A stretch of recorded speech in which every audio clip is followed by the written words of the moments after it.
ఒకప్పుడు ఇండోర్, బరోడా మహారాజుల వద్ద అరుదైన వజ్రం ది గోల్కొండ బ్లూ డైమండ్ ఇప్పుడు వేలానికి సిద్ధమైంది.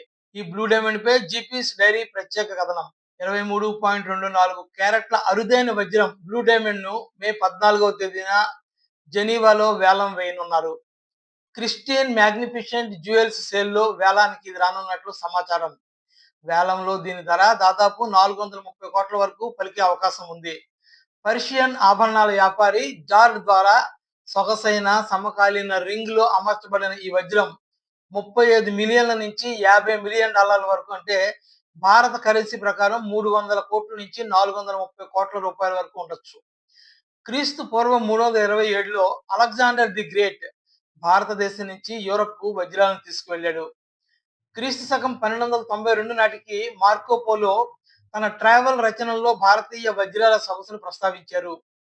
ఆంధ్రప్రదేశ్లోని గుంటూరు జిల్లా కొల్లూరులో ఈ వజ్రం లభ్యమైనట్లు చెప్పబడుతున్నప్పటికీ దీని మూలాలు మాత్రం ప్రస్తుత తెలంగాణ రాష్ట్రంలోని గోల్కొండ గనులకు సంబంధించినవని చరిత్రకారుల అభిప్రాయం.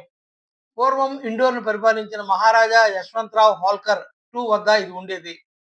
1923లో మహారాజా తండ్రి దీనిని ఓ బ్రాస్లెట్ లో పొదిగించారు.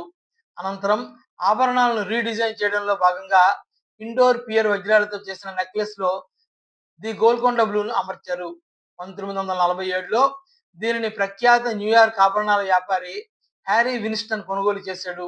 ఇప్పుడు ఆ వజ్రం జెనీవాలోని ఫోర్ సీజన్స్ హోటల్ డెస్బెర్గ్యూస్ లో వేలం వేదిక నుండి ప్రపంచవ్యాప్తంగా ప్రేక్షకులను అబ్బురపరచనుంది.